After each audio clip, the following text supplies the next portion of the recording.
Assalamualaikum warahmatullahi wabarakatuh.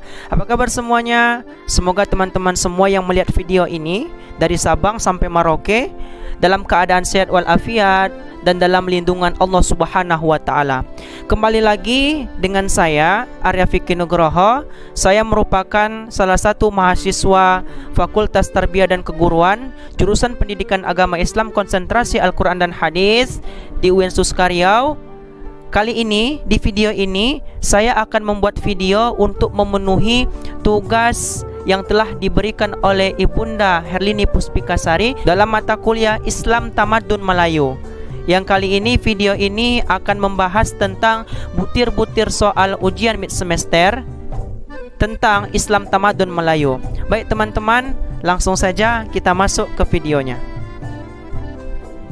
Di video kali ini akan ada 5 butir soal yang telah diberikan oleh Ibunda Herlini Puspikasari selaku dosen pengampu mata kuliah Islam Tamadun Melayu. Kita langsung saja kupas masalah atau butir-butir soal yang telah diberikan oleh Ibunda. Bismillahirrahmanirrahim. Semoga kita dapat mendapatkan ilmu dari video ini. Jangan lupa like, komen, dan subscribe.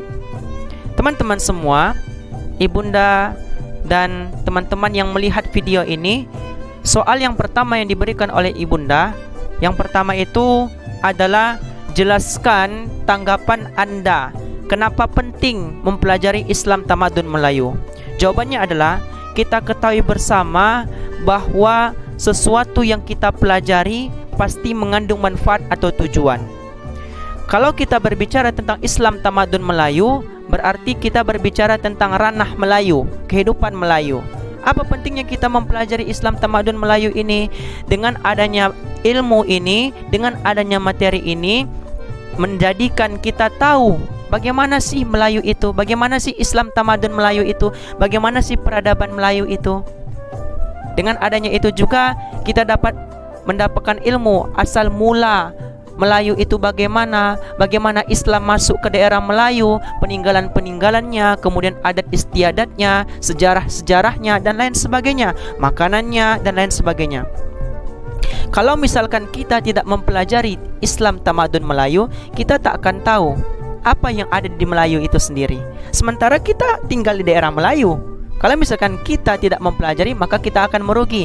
Kita tinggal di sebuah tempat yang kita tinggalkan, namun kita nggak tahu asal-usul tempat yang kita tempati itu.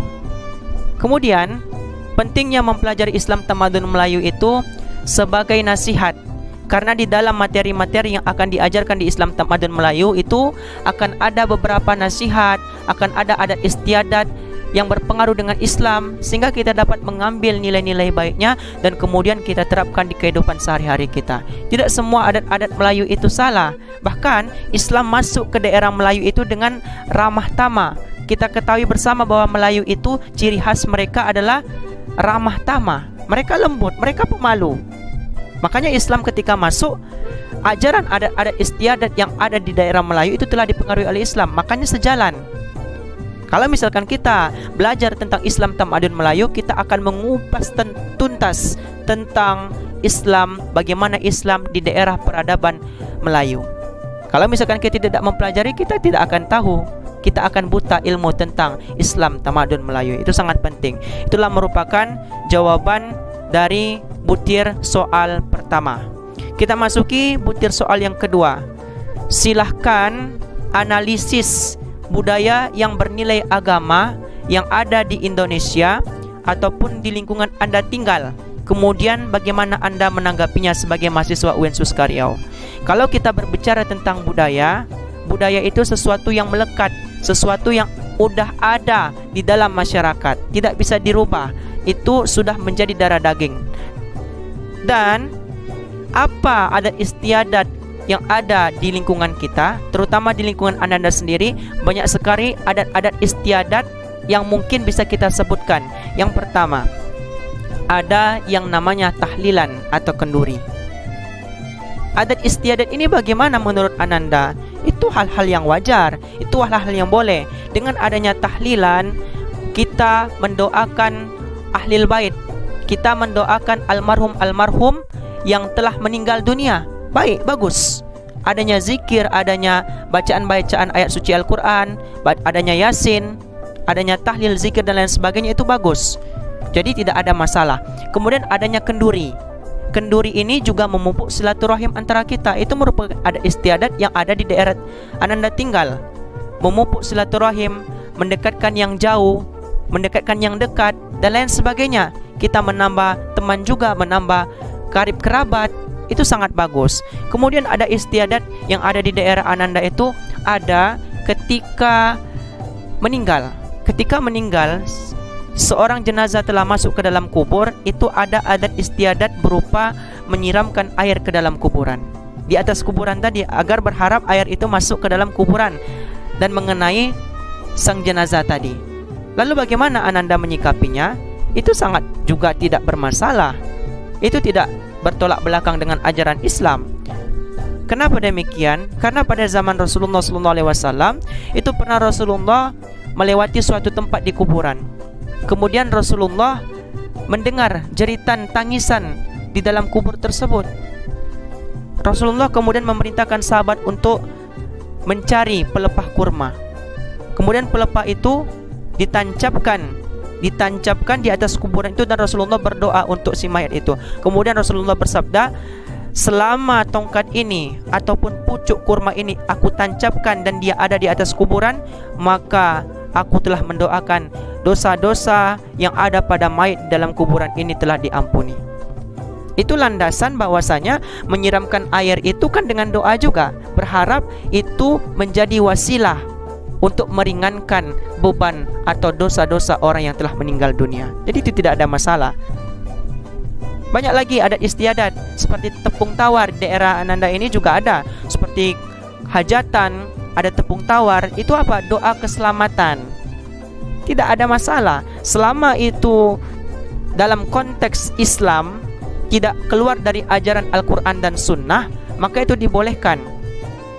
Ajaran-ajaran yang tidak dibolehkan apa? Ada juga ada istiadat di daerah Ananda itu, seperti mereka mempercayai adanya dukun, mempercayai adanya orang-orang pintar. Dengan adanya dukun itu berharap setiap permasalahan, setiap penyakit yang ada di dalam keluarga mereka berobat ke sana. Mereka beranggapan bahwa dukun dan orang pintar itu yang menyembuhkan. Itu salah, syirik. Walaupun perantaranya melalui mereka, tapi ada zat yang maha menyembuhkan, Allah Subhanahu wa taala. Jadi kita harus hati-hati. Dan ada juga ada istiadat yang lain seperti menaruh garam di atas ventilasi agar apa? Agar makhluk halus tak masuk. Itu juga merupakan syirik. Kita syirik kepada Allah. Kita menganggap bahwasanya alat-alat atau barang-barang yang kita tempatkan itu adalah alat pusaka. Itu yang salah. Jadi itulah tanggapan Ananda dalam adat istiadat. Selama itu tidak menentang, selama itu tidak keluar dari ajaran Islam, itu diperbolehkan. Karena adat istiadat itu di daerah Merawi Riau ini, dia telah dipengaruhi oleh budaya Islam. Karena Islam masuk secara lemah lembut, dan mereka orang-orang Melayu yang ciri khasnya lembut orangnya, ramah orangnya, pemalu orangnya, bisa dengan mudah masuk Islam itu dan mempengaruhi adat itu sehingga menjadi adat istiadat yang baik. Itu soal yang kedua. Kita masuk soal yang ketiga. Bagaimana corak keberagaman Islam di Riau? Jelaskan. Kalau kita berbicara tentang Islam di Riau, itu sangat banyak ajaran-ajaran yang ada di Islam di Riau ini. Terutama mungkin corak keberagaman Islam di Riau itu ada namanya NU, Nahdlatul Ulama, ada namanya Muhammadiyah, ada Serikat Islam dan lain sebagainya. Selama itu mereka tidak saling menyalahkan, itu tidak ada masalah. Jadi keberagaman Islam di Riau ini sangat banyak.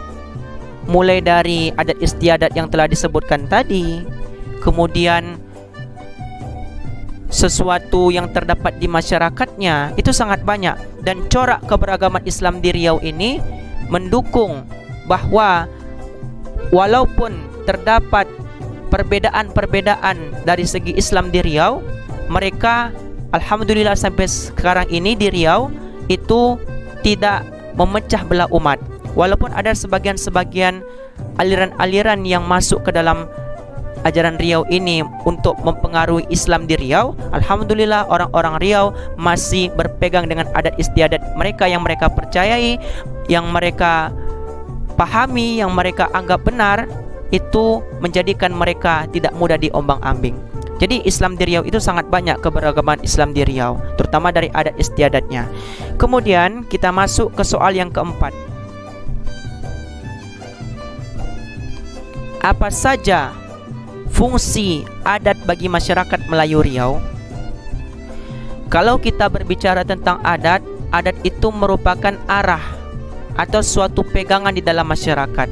Dengan adanya adat, itu mengarahkan masyarakat Riau untuk menjadikan penduduk atau masyarakatnya menjadi lebih baik. Kita garis bawahi, adat di Riau ini telah dipengaruhi oleh budaya Islam. Jadi, Islam telah mempengaruhi adat tersebut sehingga menjadi adat yang baik. Dengan adanya adat yang terdapat di daerah Riau, di daerah Melayu Riau, itu menjadikan arah, menjadikan pedoman di masyarakat. Dengan adanya adat itu bisa membimbing mereka, masyarakat itu menjadi masyarakat yang madani, yang berakhlakul karimah dan sesuai dengan ajaran-ajaran Islam.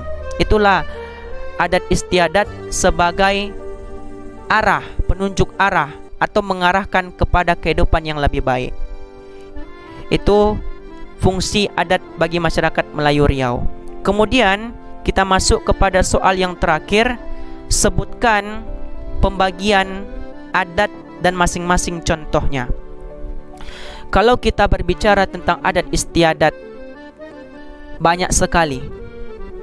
Adat istiadat itu mulai dari sosial budaya, ada yang namanya hukum, ada yang namanya norma, ada yang namanya adat istiadat yang dihasilkan dari musyawarah. Itu merupakan macam-macam adat. Adat istiadat seperti budaya, misalkan budaya di Riau. Budaya di Riau itu terkenal dengan tepung tawar yang Ananda katakan tadi. Setiap pernikahan itu ada namanya tepung tawar. Dengan adanya tepung tawar itu, mereka berdoa kepada pengantin, untuk pengantin akan terdapat keselamatan bagi kedua mempelai. Mereka berharap seperti itu. Itu adat istiadat dari sosial budaya.